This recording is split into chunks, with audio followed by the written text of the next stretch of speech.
Hello and welcome to the DFS_PhD show for today, the 11th of May. Remember, you're good enough, you're strong enough, and gosh darn it, someone's got to win that money. Might as well be us. And hey, looks like we might be all right at this playoff showdown stuff. We were banking again for most of the second half, or I guess only in garbage time because of the Monty Morris stuff, but then Luka Garza stuff, right? So mostly just feel good because I didn't have it in the higher dollar stuff, and it would have been missing out on $60,000. So instead, I just get to whine about missing out on $600, and that's fine. Um, let's see. As always, we are sponsored by PredictionStrike, so use the promo code PhD to get their best deposit match deal. I have 3 units going into today's MMA slate, one on Trey Waters, one on Veronica Hardy, and one on Despania. Can see more in the Discord if you're interested in strategy there. You should have bought earlier for MMA. So watch the Tuesday show with All-Star, look at Jamario and everybody in Foreign Star in the chat, and then buy on Tuesday, sell on Sunday. Okay. Today's slate revolves around this. If you've noticed, if you're listening to your Cleveland beat writers, you know what today's about. If you're not listening to your Cleveland beat writers, you might not know what today's about. Today is about Dean Wade. Now, not directly. I don't really think Dean Wade's like a slate breaker of a guy. He's terrible, terrible points per minute. But the rotation he brings with him and the usage he gives to other people and the way he changes the game. I mean, also you can play him. I mean, it is allowed, but he's coming back. I mean, he was out indefinitely, ruled out for round one, and then questionable all of a sudden, and we got news. I think I even saw a beat writer. I don't know if Windhorst is a good actual source, but he thinks that Dean Wade is playing. So anyway, I'm building around Dean Wade playing, and I'm talking about it an awful lot. Okay, so let's go to the Dean Wade show, which is actually the PJ Washington show. If you've watched before, it worked out last time. But the reason it worked out wasn't that he hit like 10 threes. It was that he played like infinity minutes, right? Like, yeah, he hit a lot of threes, but he was going to play that regardless. He played 40 minutes. Yeah, he went 7 for 11. I'm not sure he plays 40 every time. No, he fouled out, right? Yeah, he could play more. I mean, I was going to say not play 40. He could definitely play more minutes. Now, he's not going to probably score more fantasy points. Like, obviously, he's not going to hit every single shot like that, but he missed. Oh, well, that's not bad. That's like he missed the last 2 minutes, right? So, I mean, he was on pace for 42 or 3 minutes in that game. That's nuts. And I mean, still, I don't think we're projecting him for 42 or 3 minutes. And you really need to. I mean, you need to project PJ for all of his minutes. So, currently, SaberSim projecting PJ for 33. Need to project him for 42. That is 9 more points. So, I added 9 points. Yeah, so I'm not projecting him for infinity points, but still, 36 is a pretty good median to expect from a guy in a playoff game at this level. And they priced him up. I see that. That's the other thing. Like he's not 100% today anymore, just 80. I mean, I think on a normal slate I would probably 65%, but this is 2 games, and he's the value. Like I'm going to talk about Dean Wade soon. I led into the show with that.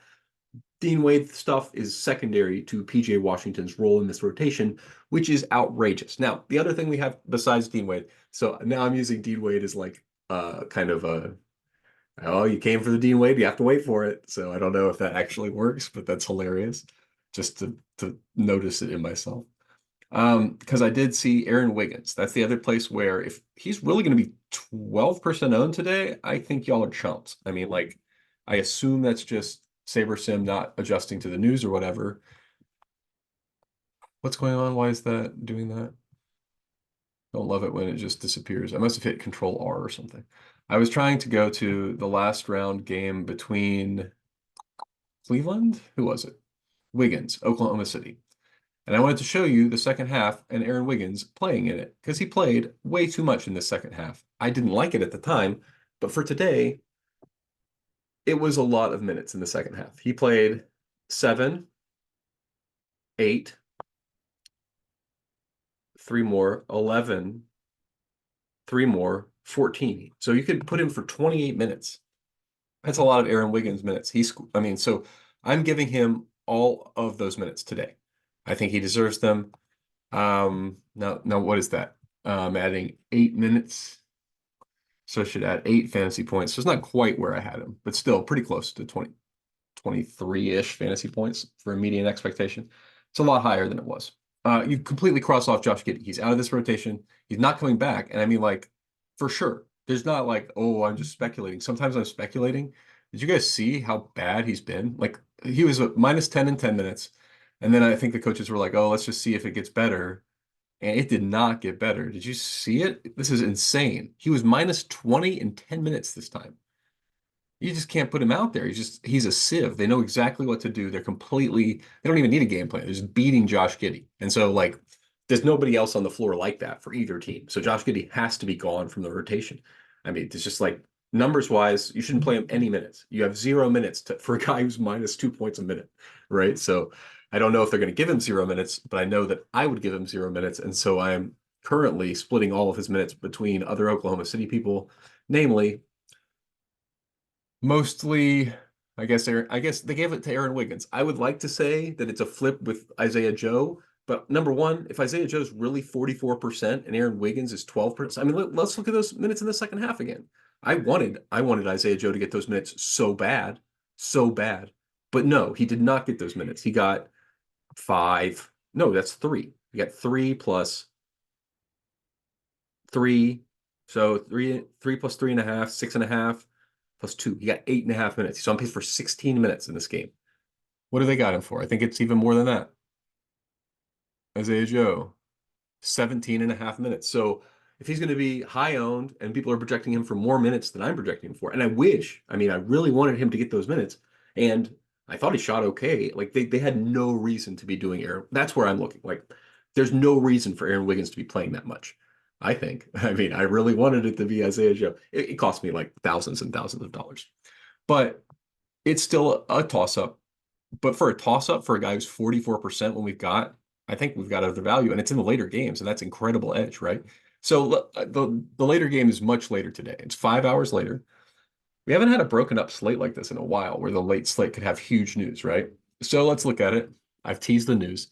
The news is Dean Wade's back, and if Dean Wade's back, the following people are out of the rotation. Number one, Jared Allen's not in. Don't project Jared Allen in. If he's 16%, if he's even 1% owned, you're all chumps. Why are you even pretending? He's got a rib injury that's like broken. He needs weeks, not days.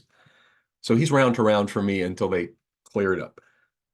Dean Wade is in, I think. Like he's questionable for the first time in 3 months or 2 months or something. So that's a big news bears, and he's not going to be 0.03%. If he gets in, ruled in, and if he starts, which is a possibility, he'll be a solid percent.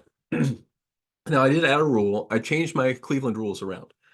Cleveland's rotation becomes very easy now. They're not going to mess around with Niang, Marcus Morris, Tristan Thompson, unless they have to, unless the other guys get in foul trouble. Their preferred rotation for these games is very, very heavy on those 7. Mitchell, Mobley, Garland, Levert, Strus, Okoro, and Dean Wade. And it's even higher usage for all the guys besides Dean Wade, right? Because Dean Wade is just like a sink. Or I guess a source. He never ever scores, right? So whatever, however you want to call that in basketball. So 10% chance he scores, and then 90% chance you need guys on this team. Now, granted, 90% of games where they keep it close enough that they play, but even then, like I guess they do have, they've got guys on the bench. We just talked about them. They've been playing. Now they've got a pretty deep bench of guys to play in an absolute blowout. But what are we even talking? Yeah, it's 2-1 in the series now. So they could still sit guys a little to give them rest. But this is a home game. You're not going to do that until very late. So I think you can go a little higher on some of these guys. Because they're all underpriced. And with Allen out, I think the field is not going to be sharp, and the field is going to project like something besides Mobley, Allen being out and Wade being in. So because I'm projecting those guys in that specific combination. Oh yeah, and since it's a Levert Strus rule now, I'm keeping it 40% Levert, 40% Strus, and then 20% neither of them, aka like Boston wins in a massive blowout where nobody scores for Cleveland. And then Okoro, I think it's kind of 50-50 with him and Dean Wade. But in the 50% where he gets extended, I don't understand him being 5%. I don't understand you guys at all. I mean, I don't really understand you playing Isaac Joe over Isaiah Joe over Isaac Okoro. I mean, Isaiah Joe has better points per minute, but his role is not secure. Isaac Okoro, his role is secure, and he could hit those threes. He's going to take them. All right. Let's see. I have looked at, did I even build a late slate? I'm gonna look at this showdown and see if I got any edge. I think I built in the rules I was just talking about. Oh no, you know what? I built this, don't look at these because I built these before I built in my correct rules. So I'll have to do this in a bit, but yeah, these aren't the correct rules for this game now that at the time I wasn't projecting Dean Wade in. So gotta project Dean Wade in or else you're missing the whole slate. So, oh yeah, right. I remember. I downloaded, yeah. So one thing you can do if you ever done something like I just did, where I have a bunch of stuff on the main slate that I like, is you apply it obviously, but then you download it, download the projections, and then you go to the showdown and you upload projections. And obviously you have to change back the ownerships because the ownerships will be wrong. But this is a way to get all your custom projections to come over without just having to click. You guys are probably way ahead of me, most of you, but here's where I am as an old man. This is a trick. So updated. Save. So these are my Dean Wade lineups now. Apply. I gotta make sure. Oh yeah, and I need my ownerships to be back to the correct SaberSim. Yes, I'm sure. And then I want to go to where's the exposure column? All these columns are in such a weird order. I never know how that happens with SaberSim, but it happens sometimes where just all of your columns just go everywhere. And you're like, no, please don't do that. They're all gone. Okay. All right, so exposures. Captain Max Strus, okay. Yeah.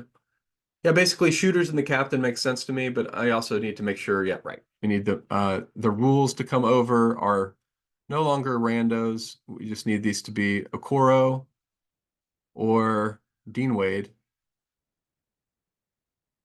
So Okoro or Dean Wade. Dean Wade. Let's see how can I get the value? Dean Wade. Dean Wade. Oh, not Okoro. Oh, I already have him clicked. Dean Wade. Dean Wade. How is he not showing up? What's that? Great. Thank you to that. Okay. So no more than one primary player. Save. All right. So we've got that rule. And then the other one is Strus and I'm not doing dupes protection because I had a really good dupe behavior without the dupe protection. Just do salary restriction. So I'm leaving 400 on the table. So the other rule was Strus or the other shooter who might Levert. One or the other of them will hit shots and get extended. It's not guaranteed to be either of them. No more than one. Levert. I will say Strus's defense was incredible. They might keep him out there for defense in the case. He probably gets the tiebreaker just because I think his defense has been slightly more stifling in the series, which is crazy. I mean, when did that become the case for Max Strus? But it does seem to be the case. All right. So yeah, I'll have to rebuild with the rules working. And Boston, I might do a Kornet rule, but I don't think either one of them gets there really. Yeah. Okay. So now click the button, let them rebuild. Settings are 47,500 to 49,600. So that's the region where I think the likelihood to win to ownership ratio is the most favorable. So that's why I'm doing it. That's going to probably be my rule for the rest of playoffs since the last 2 days where that's been the rule, I have been smashing. So yeah. All right, so I'll let this rule run. I'll let you guys know the results in the in the Discord. And remember, you're good enough, you're strong enough, and gosh darn it, someone's got to win that money. Might as well be us.